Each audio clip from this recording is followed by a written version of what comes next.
Hi అండి, welcome to our channel ధన్య తేజ్. ఈరోజు వీడియోలో మనం పీనట్స్ మసాలా కర్రీ తయారు చేసిద్దాం. నేనైతే పచ్చి వేరుశనగ గింజలతో తయారు చేస్తున్నాను. ముందుగా పచ్చి వేరుశనగకాయలను శుభ్రంగా కడిగి పప్పులను సెపరేట్ చేసుకోవాలి. సెపరేట్ చేసిన వేరుశనగ గింజలను ఒకసారి శుభ్రంగా కడిగి బౌల్లోకి తీసుకొని పక్కన ఉంచుకోవాలి.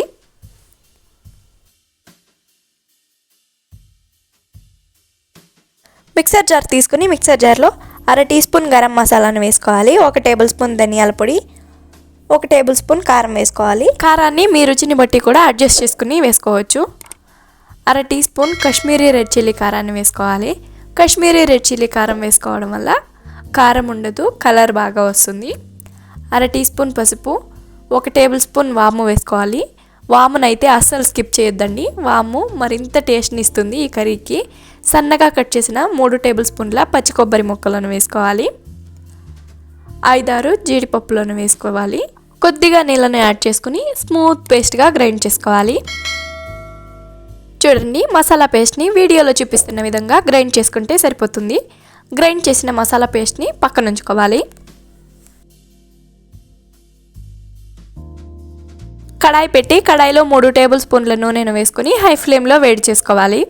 నూనె వేడైన తర్వాత 1 టీ స్పూన్ ఆవాలు, 1 టీ స్పూన్ జీలకర్ర, 1 టీ స్పూన్ పచ్చిశనగపప్పు వేసుకోవాలి. ఉంటే 1 టీ స్పూన్ ఉద్దిపప్పు కూడా వేసుకోండి. నా దగ్గర లేదు, అందుకే నేను వేయడం లేదు. పప్పులని దోరగా వేగే విధంగా ఫ్లేమ్ని మీడియం టు హై ఫ్లేమ్లో అడ్జస్ట్ చేసుకుంటూ దోరగా వేపుకోవాలి. పప్పులు దోరగా వేగిన తర్వాత 1 రెబ్బ కరివేపాకు వేసుకోవాలి.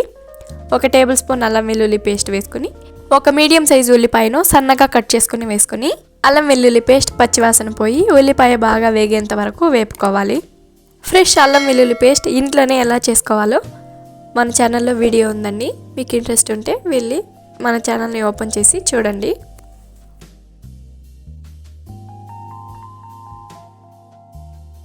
వీడియోలో చూపిస్తున్న విధంగా ఉల్లిపాయ వేగిన తర్వాత రుచికి తగ్గట్టు ఉప్పు వేసుకొని సన్నగా కట్ చేసిన 2 మీడియం సైజు టమాటాల తరుగు వేసుకోవాలి. గరిటతో ఒకసారి మొత్తం కలిసే విధంగా కలుపుకొని టమాటా పూర్తిగా మగ్గేంత వరకు మూతతో క్లోజ్ చేసుకుని మధ్య మధ్యలో గరిటతో కలుపుతూ ఫ్లేమ్ని మీడియం ఫ్లేమ్లో ఉంచి టమాటా పూర్తిగా మగ్గేంత వరకు మగ్గించుకోవాలి.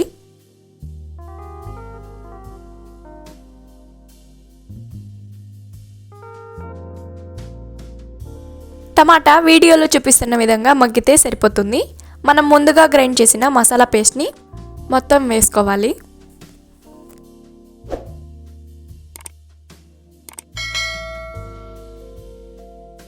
మసాలా పేస్ట్ టమాటాతో కలిసే విధంగా ఒకసారి బాగా కలుపుకోవాలి. మనం రోస్ట్ చేయకుండా మసాలా తయారు చేసాం కాబట్టి మొత్తాన్ని ఒకసారి కలుపుకున్న తర్వాత ఫ్లేమ్ని మీడియం ఫ్లేమ్లో ఉంచి మూతతో క్లోజ్ చేసి నూనె పైకి తేలేంత వరకు ఉడికించుకోవాలి.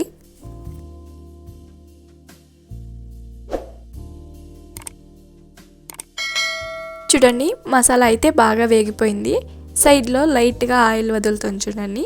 ఈ విధంగా వేగితే సరిపోతుంది. మసాలా అడుగంటకుండా మధ్య మధ్యలో కలుపుతూ ఉడికించాలండి, లేదంటే అడుగంటుతుంది.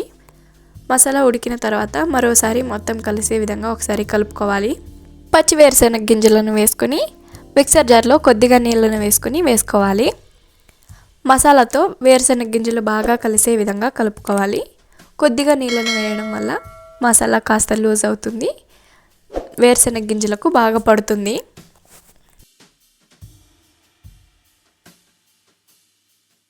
మొత్తం కలిసే విధంగా ఒకసారి కలుపుకున్న తర్వాత మూతతో క్లోజ్ చేసుకుని మసాలా వేరుశనగ గింజలకు పట్టేంత వరకు ఒక 2-3 నిమిషాల పాటు మీడియం టు హై ఫ్లేమ్లో అడ్జస్ట్ చేసుకుంటూ మధ్య మధ్యలో గరిటతో కలుపుతూ ఉడికించుకోవాలి. చూడండి, ఈ విధంగా ఉడకడం స్టార్ట్ అయితే సరిపోతుంది. ఈ టైంలో కర్రీ ఉడకడానికి సరిపడా నీళ్ళను వేసుకొని ఫ్లేమ్ని మీడియం ఫ్లేమ్లో ఉంచి మొత్తం కలిసే విధంగా ఒకసారి కలుపుకొని మూతతో క్లోజ్ చేసుకుని మధ్య మధ్యలో గరిటతో కలుపుతూ వేరుశనగ గింజలు బాగా ఉడికేంత వరకు ఉడికించుకోవాలి.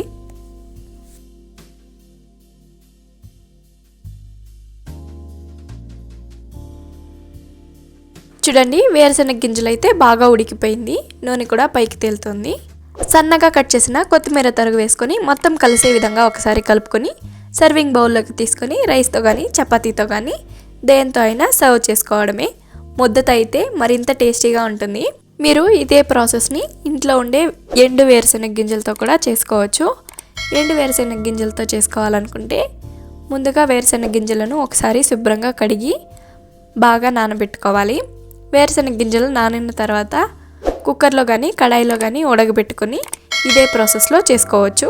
మీరు కూడా ఒకసారి ట్రై చేసి రెసిపీ మీకు ఎలా వచ్చిందో కామెంట్ చేసేయండి. మీకు ఈ వీడియో నచ్చినట్లయితే ఒక లైక్ చేసి సబ్స్క్రైబ్ చేసేయండి. Thank you for watching.